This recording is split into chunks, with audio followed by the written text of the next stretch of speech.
Thank you very much for all of you, all 1, 2, 3, 4, 5, 6, 7, 8, 9, 10, 18 of you for coming today.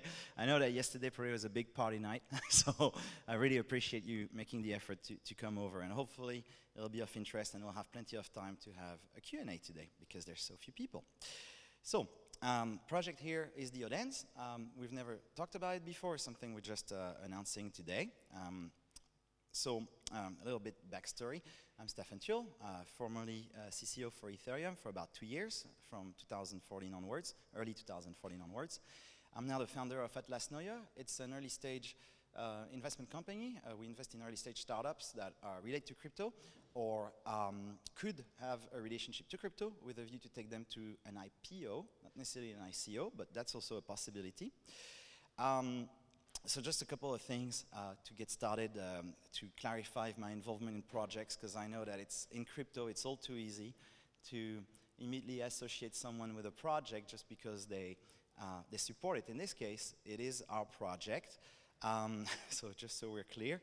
However, it is not a primary activity. Advisory services, consulting, and so on is something that we do, but our primary activity is really much investing in early stage startups. Now, that being said, sometimes you stumble upon a project so transformational that you think, hey, I can't let that pass. And regardless of how much time it will consume. And it takes a certain type of circumstances to make it happen because, as you'll see, this is on such a large scale, you really need government actors, and you absolutely need them. This is not by the way, this is not a public ICO, this isn't a token thing, right? This is potentially a government level project, UNESCO level project, or UN, I should say, level project that we're discussing with them at the moment. And I'm very excited to talk to you about it. So, a little backstory. Back in February 2014, Carl Schroeder, the sci-fi author, is the author of books like Ventus, Lady of Maze, Permanence, Son of Suns, etc. So I don't know if you guys know him. If you don't, check him out. He's excellent. And he foresaw a lot of the stuff that Vitalik came up with. And that makes it very interesting. Carl was on the old Ethereum forum. I don't know if you remember it, forums.ethereum.org. And he posted this thing. And he said, hey, I'd like to study this idea of mapping smart contracts to natural resources to effectively give them the ability to defend themselves in the world and to have, if you will, true autonomy as natural resources. So essentially giving things that are non-sentient some form of sentience through weak AIs. So I thought that was really interesting. We left it at that. I was back in before the ICO of Ethereum. As to what it is exactly, for the guys who are good in English, it's a physical object. A DEODAND is a physical object that has been granted personhood in order to be litigated against. So imagine you have a cart is being pulled by an ox, cart falls over someone, kills that person or injures that person, and that cart is now charged with murder. For lawyers, the question here would be, okay, corporations are people, persons, especially in the United States, but why stop there? And for the programmers, which I imagine is most of you guys, it's an autonomous natural system that operates in its own interest through blockchain-based legal and weak AI systems. So, as of today, 2018, what we know is that strong AI is probably a lifetime away. Well, that's my personal belief. I know some people like Elon Musk will probably disagree with this. However, in my opinion, the dream, or maybe the nightmare, of the singularity by Ray Kurzweil is essentially a scheme to sell you vitamin pills. And I don't find it very interesting. Instead, I'd rather focus on things that are true and pragmatic. In this context, weak AI, things like Nest, Alexa, Siri, which we know that as a group provide services that are comparable in value to strong, potentially, theoretical, because they don't exist, strong AI systems. My Nest, for example, doesn't need to understand what the word hot means. It doesn't need to pass the Turing test. It just needs to have a thermostat and act upon a series of logic gates. Funny enough, we have smart contracts for that. That maps very nicely. So I got into blockchain actually because of this guy. Do you know who he is, by the way? Show of hands. Anyone knows who that guy is? So he's Mike Hearn. He's a famous Bitcoiner, or apparently not that famous. And Mike really changed my perspective on blockchain. At the time I thought, oh, that was back in 2013, early 2013. I thought, oh, blockchain is just Bitcoin, speculative in nature. It's not really based around application. I was a developer back then, didn't have much of interest in it. And what Mike presupposed at the Turing Festival in Vienna was that you could have a car that was self-driving, and that car, for example, would accept Bitcoin. Somebody wanting to go from A to B could call this self-driving car to their home using an Uber-like app, and the car would obviously go to that person's place, pick them up, drive them, and maybe charge them a little bit more to go on the fast lane. Now, that's an interesting model. But the problem is it doesn't really scale, because what if the car breaks down? And you need a self-driving repair truck. But what if the self-driving repair truck breaks down? You need another self-driving repair truck. So it's essentially turtles all the way down. But accidentally, without really knowing it, he revealed to me what led to the creation of Slockit, because I realized that true autonomy was coming from the capability of an object to be able to pay for services and interact in the financial world, the world we currently live in.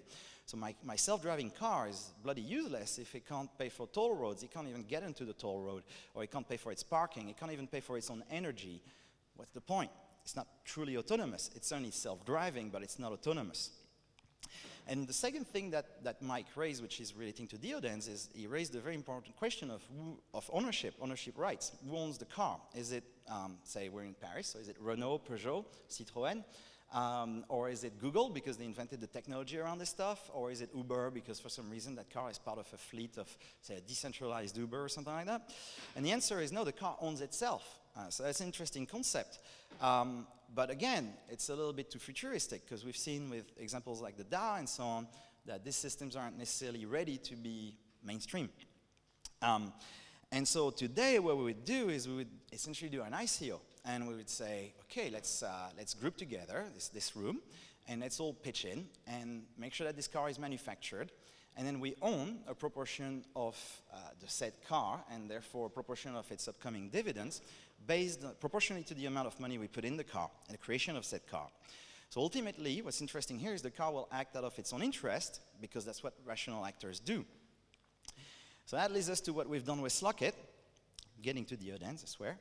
And at Slockit, if you guys don't know, we mapped properties of the blockchain onto physical objects. So blockchain, you all know about what it is, what makes it interesting. I don't have to explain that to you guys.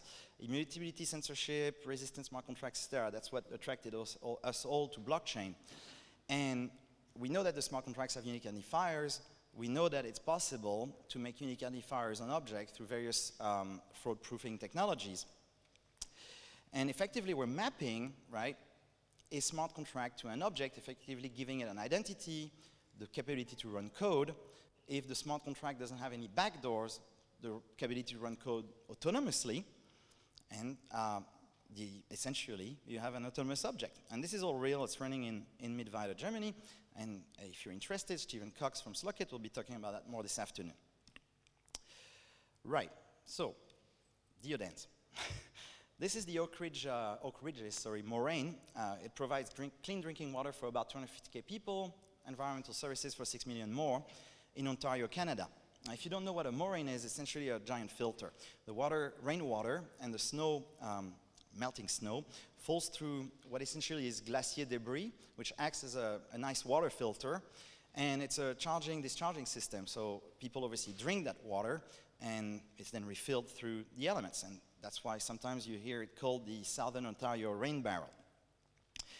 Now, what we're trying to do here with DEODANDS is we're trying to take that concept that you just saw of mapping physical objects to the blockchain, but using environmental actors in this case, and mapping these resources in order for them to act in their own interest, essentially. So these contracts recognize the contribution of the DEODANDS to the environment and enable them to communicate with stakeholders around the world. Now, several nations have already enshrined property rights for things like watersheds, rivers, riverbeds, coral reefs, mountain biomes, etc., etc. And all of this could be potentially represented by DEODANDS. And even potentially, an example I find quite interesting are tribes. Tribes could also be enshrined as DEODANDS.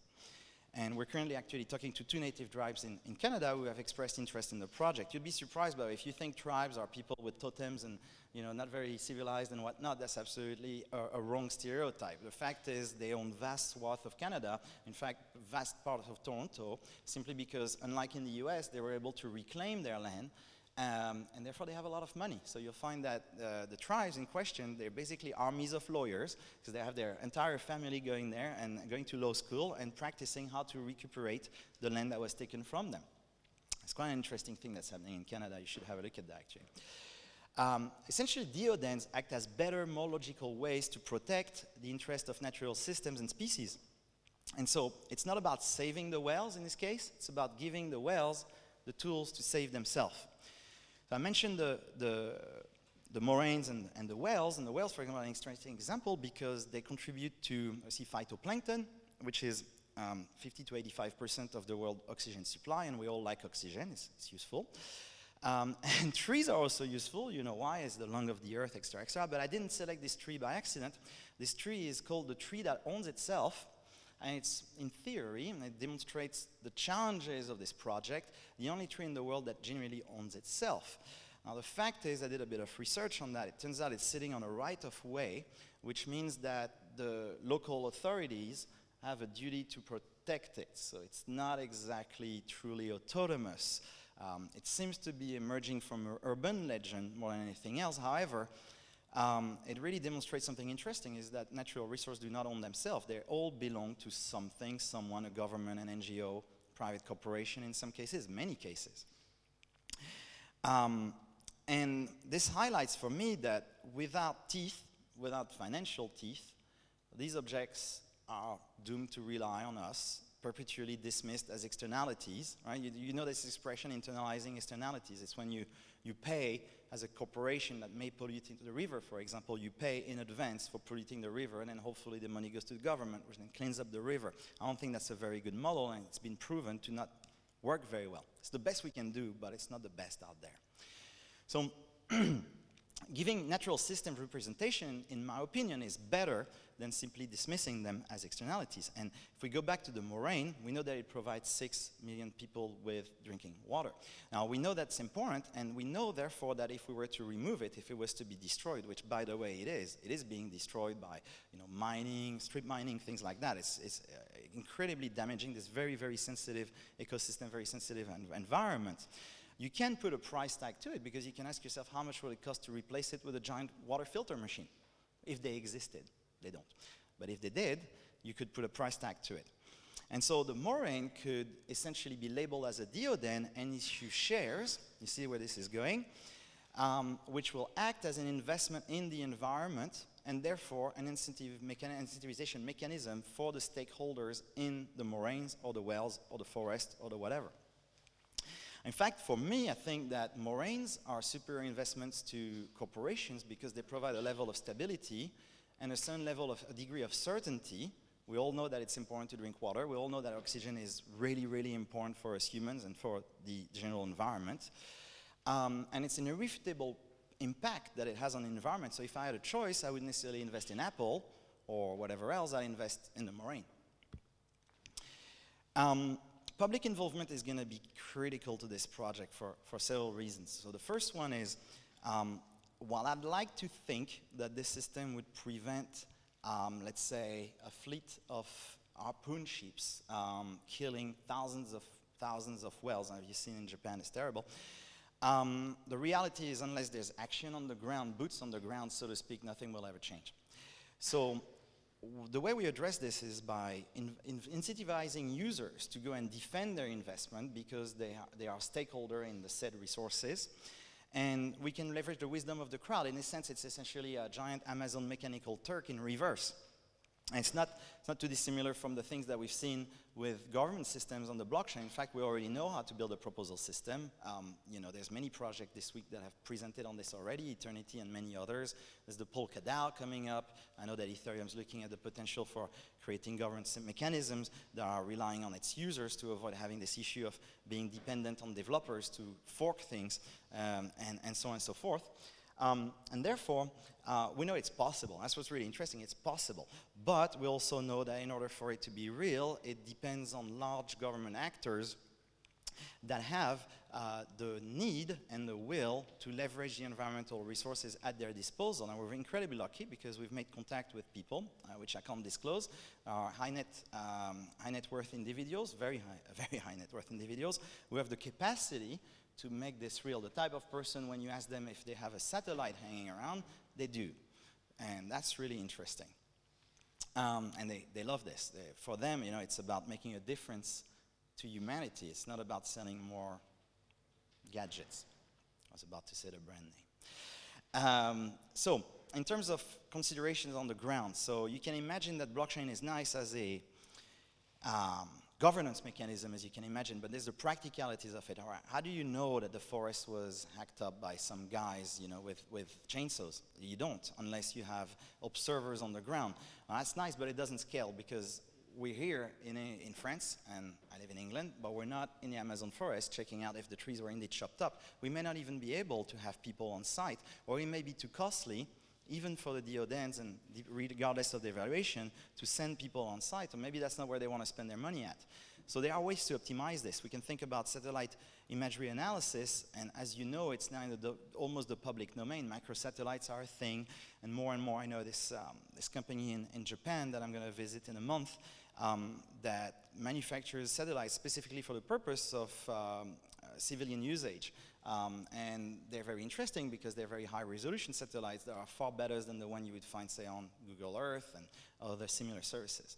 So it allows you to calculate, say, for example, not necessarily where the trees are, but it certainly tells you the total superficie of the forest and the oxygen production and so on. Sensors and IoT stuff, that's, thanks to my experience at Slockit, I've learned that things have come a long way. And, you know, there's projects like Libelium, which I encourage you to check out, which allow you to monitor resources at the scale of at least a city at this point. So they have infrastructures already in place, allows you to monitor everything ranging from wastewater to temperature, anything you can think of, they have it. And the problem with that approach is, of course, you can think of centralization being an issue, and that goes directly against the ethos of blockchain. We don't like centralization. We don't want to rely on a company like Libellum to tell us whether or not the forest was cut down or whether or not the whales are sinking.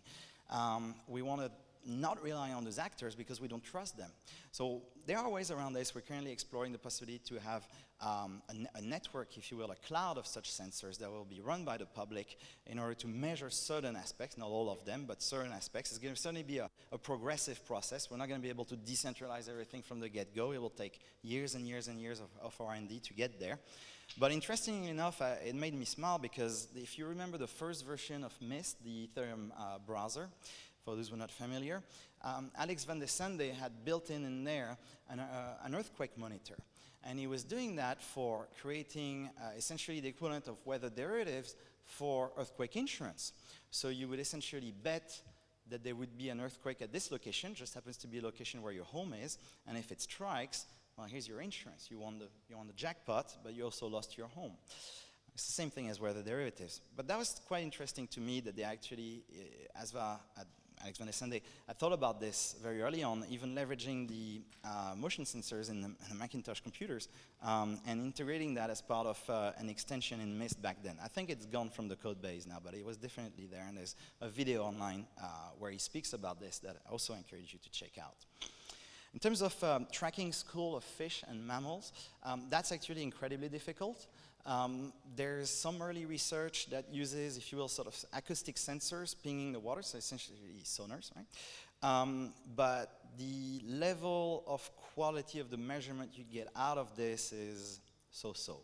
It will tell you if something drastic has happened, but it won't tell you, you know, there's 12 fish in this ocean. It won't be able to do this. So just to set the scene here, this isn't, you know, fish by fish measurement. It will have to be obviously as part of a school of fish or something even much larger potentially. And finally, an interesting one that I'm particularly keen on is the problem of sourcing the damage. So, you know, with blockchain, there's this issue of people, you know, there's no consequence for reaction on the blockchain in the sense that there's no one to enforce, right, the law or customer protection. Even in smart contract, you can only do that through a system of escrow where the money would be taken away from the bad actor if they act badly, proof of sacrifice, things like that, invented by Peter Todd, Gavin Wood, and so on. but there's nothing that actually knocks on their door and throw them to jail or punish them somehow. And it's certainly very hard to track also who did what in the real world. How do you know that the fish are dying because this very specific factory is acting in an unethical manner? You don't. So we're currently looking at technology.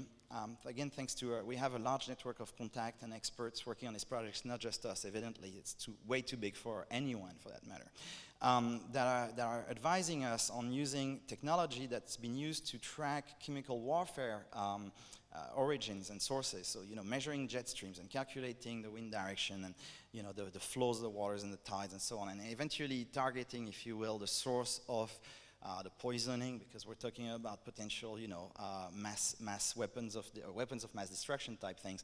And so we're using that technology, or exploring the technology to see if we could use it to track polluters of rivers and said natural resources.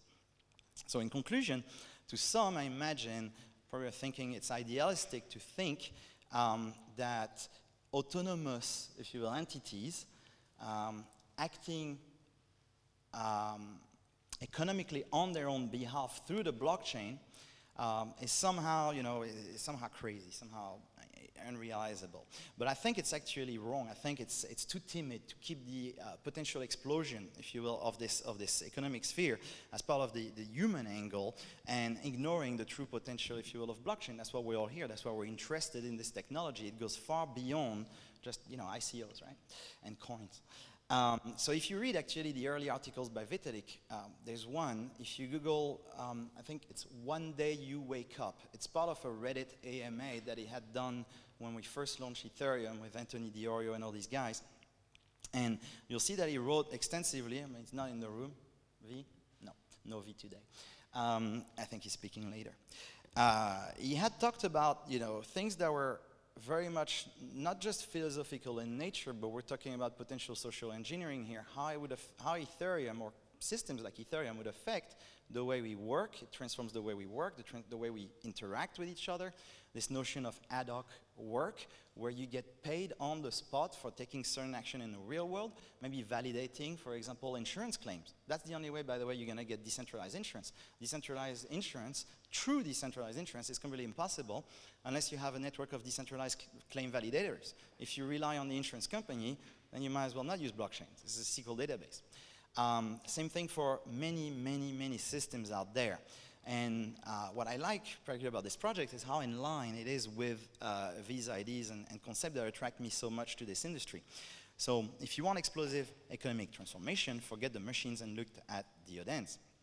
So if you have more information about this, we're on the Atlas Noya side, we're assembling a technical team. So if you guys are interested, we'd love to hear from you. So send us a mail. It should be on the screen behind me.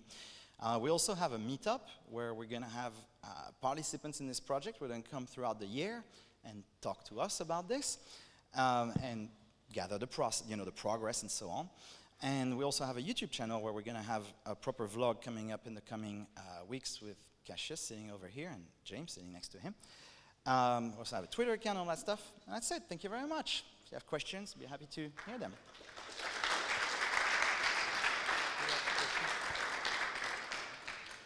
Questions? Yes, Just, sir. one clarification. The shares in these DEODANDS will be paying out some sort of dividends? Yes. And so, yes. The interesting thing to remember here, though, is that, well, any investment does not necessarily guarantee returns, right? Okay. This especially so. I mean, I was talking about this with one of the chaps who organized this event earlier. And when you have this expression, I invest in my kid's future, and you spend 100K on education, you say, oh, I invest in my children's future. I invest in my future by I don't know, going to the gym, eating properly, spending money on proper food, and so on. Do you see dividends, financial dividends? No. But, potentially, maybe your kids take care of you when you're older, right? But it's not exactly guaranteed. Now, it's not the purpose of this project primarily. The purpose is obviously to help the environment.